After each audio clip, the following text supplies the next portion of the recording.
And you see, we are losing people. But what can I do? And people seem to be so depressed. Are you really architects? Raise your hands if you're architects. What about the others? I wonder what the others are doing here. Who are you? Are you InfoSec? InfoSec? Hands up. Okay, IT. I'm wondering why so few here. Anybody on the business side? Okay. Okay, we don't really need them for this discussion, do we? I should probably tell you a bit about myself. I'm the CTO of Innostage. I've been working in the IT industry for the past 20 years. I started out as a network guy. I've been working in the InfoSec field for 8 years. I created SOCs, I've been operating SOCs. I still remember 2022. It was a difficult year for us in the SOC industry. And the past year, I've been more on the business side. So what am I driving at? And, this makes me think of this old joke where a person says, I'm not a racist, I hate them all. And, I have the same attitude to IT people and InfoSec people. We all suck when it comes to coming to agreements. So in times, in the era of digitalization, we are facing so many issues that Andrei previously mentioned. So, for example, businesses will be expecting a degree of resilience from us. Not 98 or 99% SLAs. No, they expect perfect business continuity. They are digitalizing everything they can, and they expect us to be able to fully protect them. And we do not have a holistic approach to developing the right sort of IT or InfoSec architecture. We do have all sorts of frameworks and methodologies and instructions, but then what we have is chaos. We have chaos on the IT side. Well, because you know how it works. Business people come running in on Friday evening saying, we got to do something. And obviously, developers have better plans for Friday evening, such as drinking beer. But they still do something, and InfoSec people don't even learn about that. Or even if they do, they learn it, sort of randomly. Well, we've all been told that we gotta know everything about our infrastructure. How do we know about it if, it happens on Friday evening? I mean, you always hear that you gotta have sensors everywhere, but is this really the reality?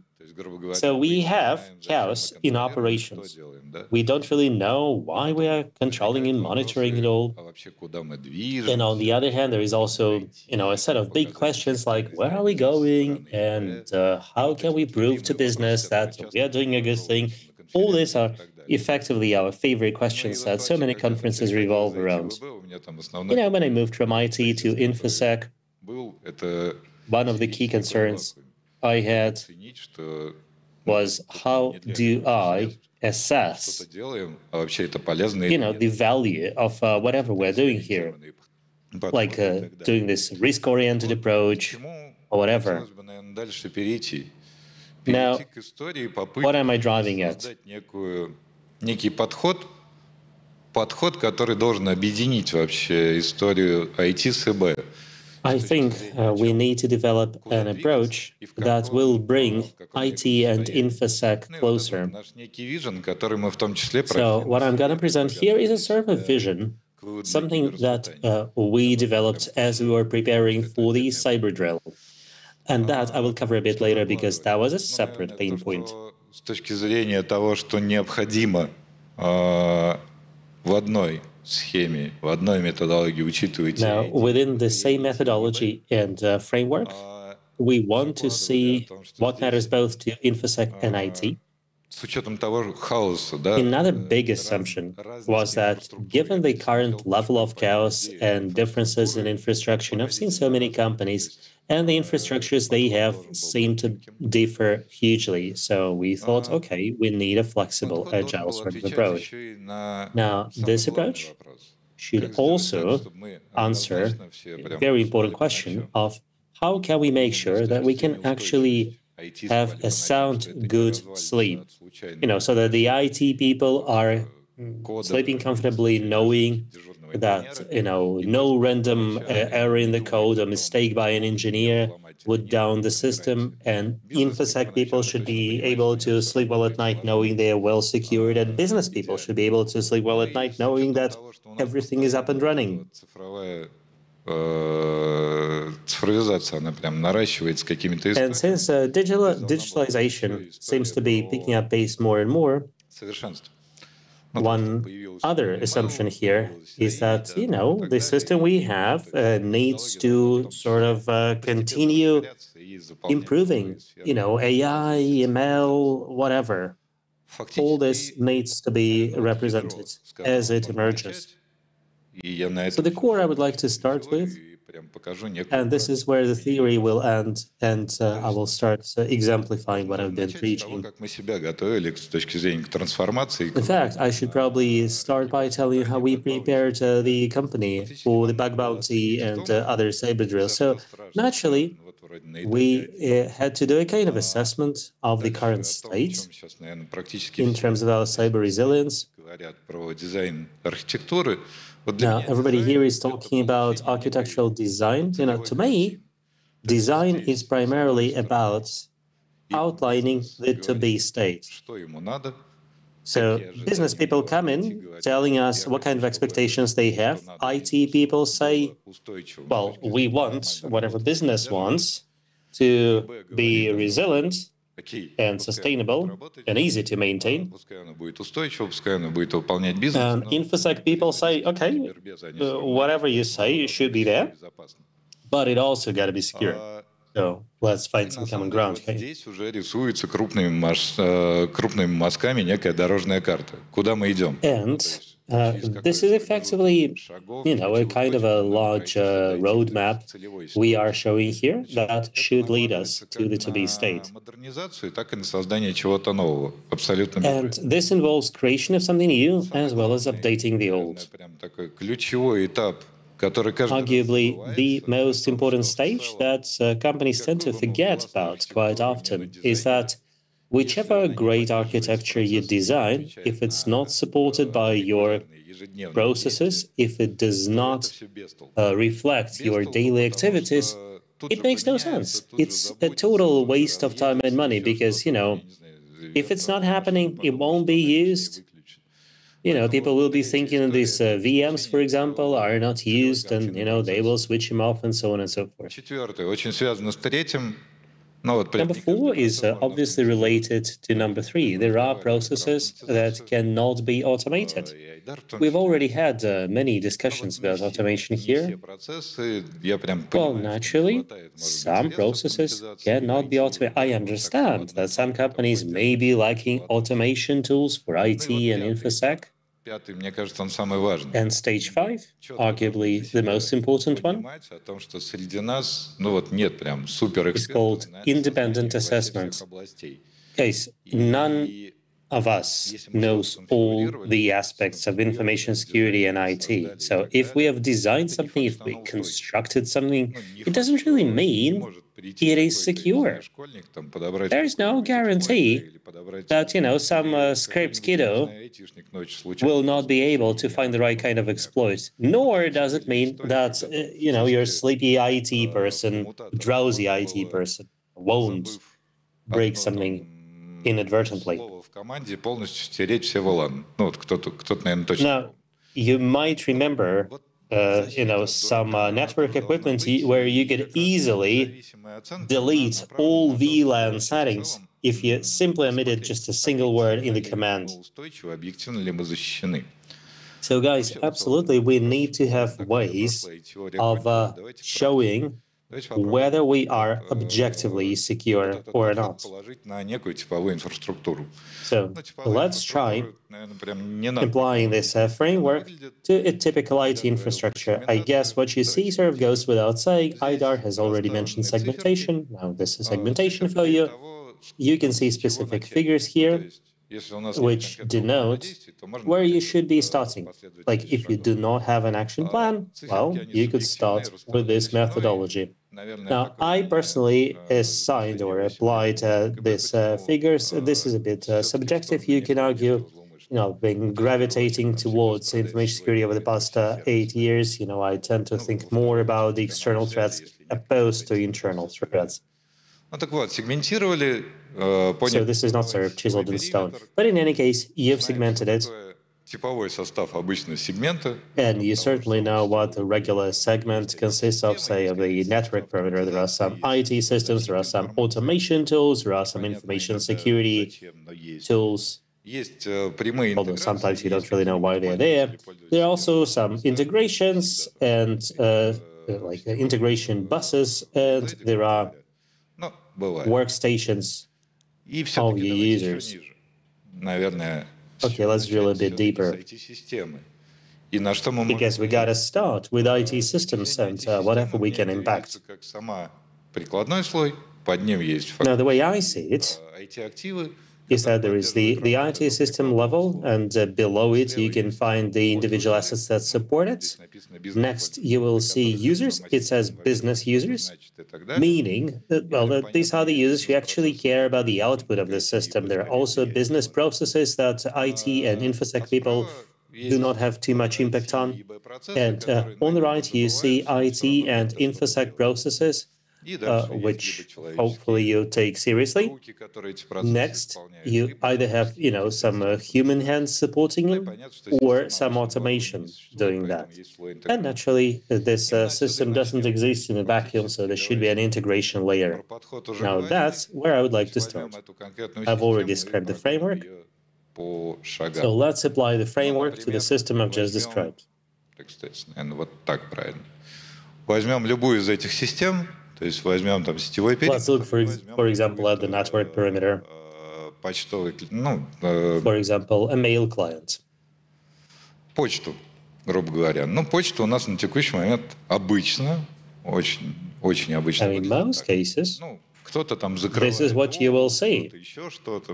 Обычно с ней взаимодействуют через мобильные системы. So usually users will connect over mobile networks. There could be some balancing employed. There will be internal users and external users of the mail system that your company uses. And if we're discussing a modular architecture here, then corporate mail will consist of the elements you see below. So, there will be virtual machines there, there will be some network assets, they use software, the workstations. So let's look at them in more detail. Now, IT systems are listed here. Individual accounts. Next, you have IT processes, such as asset management and configuration management. There are also processes that, were being sort of run from the very beginning. Like, I hope that more companies would have a proper asset management. And naturally, you also have some information security tools in place. Now, this is the to-be architecture. So you can see that, we have got IT and InfoSec elements here, such as VPN gateways and balancers. Now, the balancer here is providing, more resilience on the IT side. Remember what I previously said about being lean and reusing the assets you already have, while the balancer can also be used for geo-blocking. So if you remember your Exchange and you want to limit access from a particular country, you will discover that, Exchange server doesn't do that, but a balancer with its IP tables can easily do that for you. So you've designed it to be state, and then you develop your transformation roadmap. Here we see the processes that need to become something you do on a regular basis in the future, and probably something you will want to do during the transformation itself. So we started here to describe them on the InfoSec side, then we realized that IT people have pretty much the same processes. So you got to do your kind of discovery or stock-taking exercise, so to speak. Next, you got to do your checks of how secure you are and how disaster resistant or tolerant you are. And you may also want to check how your logging works. Next, there is everything you do in order to ensure continuity. And going further, there will be like regular things such as monitoring and incident response. Well, we hope there won't be too much need for IR, but it has to be properly kind of designed. Why do we need processes? Well, we need them in order to specify which automations we can use. I mean, theoretically, you can have lots and lots of engineers checking different things on a daily basis and develop checklists for them, but we are strapped for talent. Moreover, it's impossible, if you're a human being, to read and monitor all InfoSec logs. That's why we need automation tools. So, shown here are some of the tools you can use in order to support specific processes. And this brings me back to the lean principles. So there could be, for example, unauthorized or atypical ways of using some tools. So some people here have been saying bad things about using quick fixes, like what's wrong with using CM or like discovery and creating a list or a map of all the equipment that you have. Well, if you don't have other tools to do that, what's wrong with that? So it's a good idea, certainly, to apply the best practices. And generally speaking, every vendor will come up with some, additional features. And I disagree when people say you don't need pilots. You do. Because, with pilots, you should be able to see if these additional features will come in handy for you or not. So the big thing here is learning which particular process you will need to, or you may want to run with regard to a particular asset. We have it as part of our wiki. We are happy to share that. Подсказывает, как реализовать автоматизацию или исполнение того или иного процесса или задач. There are specific practices for implementing a given task, so to speak. Now, we've built it into our model, and I think most of you have something similar. Just remember, just be mindful of why you are doing that.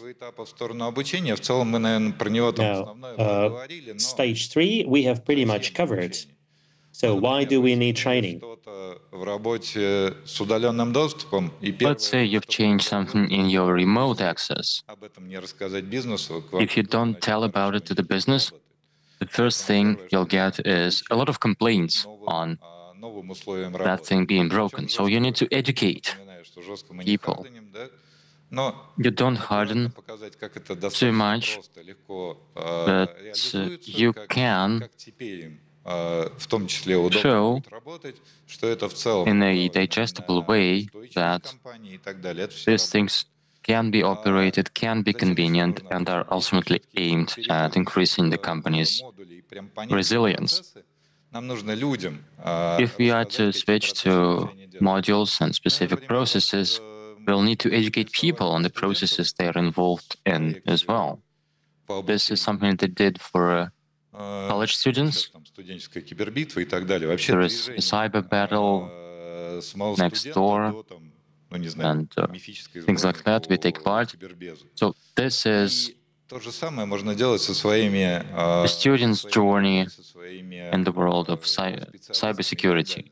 You can do the same induction thing with your colleagues, non-IT colleagues. People see what's on the table, they see what fits them best, and then they can get trained in it. Independent assessment. There are different ways to do this. First is a regular pen test or cyber drill. Like, does your DRP work if you just switch off the main switch?